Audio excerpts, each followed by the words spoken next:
अस्सलामुअलैकुम। कैसे हैं आप सब लोग? उम्मीद करती हूँ सब लोग खैरियत से होंगे और खुश होंगे। अल्हम्दुलिल्लाह मैं भी बिल्कुल ठीक ठाक हूँ।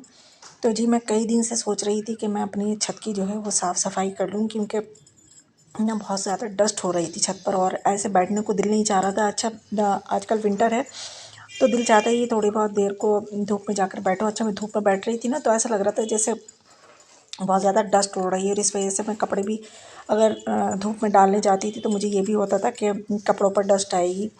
तो कई दिन से खैर मैं सोच रही थी, लेकिन वही ये कि टाइम नहीं मिल पा रहा था कि वो दिन छोटे हैं और काम ज़्यादा है। काम क्यों ज़्यादा है? क्योंकि साग सब्ज़ी बनाना ये तो रोज़ का ही मामूल हो गया है। तो खैर मैंने कल भी सोचा था कि साफ़ सफाई कर लूँगी आज जाकर, लेकिन कल नहीं कर पाई क्योंकि इतनी सारी सब्जियां रखी हुई थी बनाने के लिए। तो मैंने कहा चलें आज इनको बना लेती हूँ, तो इंशाल्लाह कल को मैं फिर सफाई करूँगी। तो आज खैर अल्हम्दुलिल्लाह वो दिन आ ही गया। आज है 25 दिसंबर है। साल के बस ये 4-5 दिन ही रह गए हैं। तो खैर आज मैंने सुबह से ही सोच रखा था कि आज मुझे इंशाल्लाह करना ही है। तो वही मैं शाम के टाइम लगभग असर के बाद 4 साढ़े 4 बजे का ये टाइम है, तो मैं ऊपर छत पे आ गई थी और साथ वही है कि जब मैं जाऊंगी तो साथ में बच्चे भी आएंगे, वो भी ट्यूशन से आ चुके थे।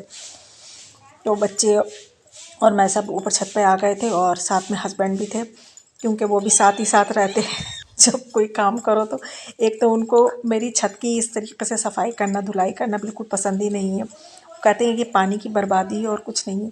अच्छा आप लोग बताएं, जब इतनी डस्ट हो गई है छत पर तो ये खाली झाड़ू से काम नहीं बनेगा जब तक पानी से साफ़ सफाई नहीं हो। अभी इन आदमी लोगों को कौन समझाए? अब इतनी मैं धूलें उड़ाती है झाड़ू लगाती तो वो एक तो साफ़ सफाई वो वाली साफ़ सफाई नहीं हो पाती जो मैं चाह रही थी। और फिर वो ये है कि धूल इतनी उड़ती कि बेपनाह उड़ती। तो इससे ये है कि दोनों काम हो जाते हैं, धुलाई भी हो जाती है और साफ़ सफाई भी हो जाती है।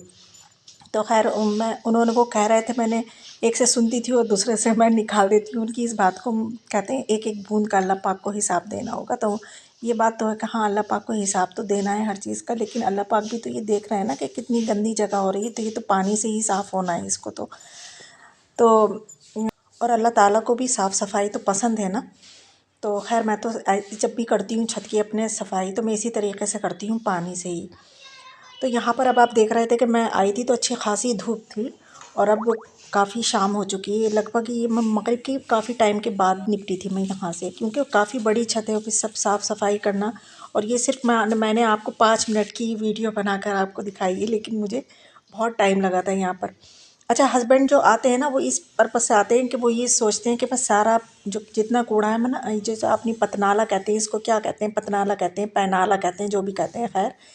तो वो सोचते हैं कि मैं सारा कुछ इसमें मैं भर दूंगी और ये सब बंद हो जाएगा। खैर ऐसी बात नहीं है। कूड़ा जो मोटा मोटा कूड़ा होता है वो तो एक मैं पॉलीथीन में डस्टबिन ऊपर रखा हुआ उसमें भरती रहती हूँ, लेकिन जब हस्बैंड आ जाते हैं तो मैं कहती हूँ चलिए जब आप आ ही गए हैं तो सारा वो जितना भी मोटा मोटा जो इसमें से कूड़ा निकलता रहता है, मोटा मोटा जो होता है वो सब लेकर वो पॉलीथीन में खैर करते रहते हैं। इतनी मेरी हेल्प वो कर देते हैं। और बच्चों को तो आप देख ही रहे हैं साथ में, वो तो मेरे लगे हुए हैं। बेटे साहब बेटी तो नहीं है, क्योंकि वो ये सोच रही है कि अगर इतनी ठंड हो रही है मैं भीग गई तो क्या होगा। तो बेटे साहब जो हैं वो मेरे साथ लगे हैं, देख ही रहे हैं आप, उनके हाथ में झाड़ू भी है, पंजा भी है और वो लगे हुए हैं मेरे साथ। उनको इतना मना करा लेकिन साहब वो मान ही नहीं रहे थे। उनकी बराबर झाड़ू जो थी वो चल ही रही थी। तो फिर मैं भी खामोश हो गई, मैंने कहा चले करते रहें। अच्छा इस टाइम ना आज धूप जो थी ना बहुत मतलब बहुत तेज़ धूप निकली थी, तो इतनी ठंड नहीं थी ऊपर, ना तो हवा थी। अच्छा लग रहा था और पानी भी ज़रा गुनगुना था। जब मोटर चलाकर पानी आता है तो गुनगुना सा होता है, इतना ठंडा पानी नहीं था। तो खैर अब हमारी जो है छत बिल्कुल नीट क्लीन हो गई है। सारा जो डस्ट थी, जो कूड़ा था, वो सब एक जगह पॉलीथीन में करके रख लिया, वो तो खैर पिक जाएगा। और ये छत हमारी बिल्कुल साफ़ सुथरी हो चुकी है, बिल्कुल साफ़, बिल्कुल अब कोई डस्ट नहीं है। अभी तो खैर हस्बैंड ये कह रहे थे कि ये अच्छा नहीं लगता है, लेकिन जब दूसरे दिन होता है ना और जब आकर बैठते हैं तो दूसरे दिन फिर हमारी तारीफ़ भी ज़रूर करते हैं। वो कहते हैं यार तुम्हारा ही बस है, तुम साफ़ सफाई कर लेती हो। फिर वो हमारी खैर तारीफ़ करते हैं। जब तारीफ़ करते हैं तो अच्छा लगता है। तारीफ़ किसको अच्छी नहीं लगती है? तारीफ़ तो सभी को अच्छी लगती है। हमारे अल्लाह को पसंद है अपनी तारीफ़, तो हम तो फिर उसी के बंदे हैं ना, तो हमें भी पसंद है तारीफ़। तो खैर यहाँ पर अब साफ़ सफाई बिल्कुल हो चुकी है और ये जो चीज़ें हैं जो थी तो वो मैंने साइड साइड से कर दी हैं, लगा दी हैं। अब यहाँ पर क्योंकि रात हो चुकी है तो इस वजह से यहाँ पर अंधेरा अंधेरा नज़र आ रहा है, लेकिन बाहर जो है अभी रोशनी है। थोड़ी बहुत, तो वो बाहर का बिल्कुल क्लियर दिखाई दे रहा है। तो चलती हूँ फिर मैं, अल्लाह हाफिज़।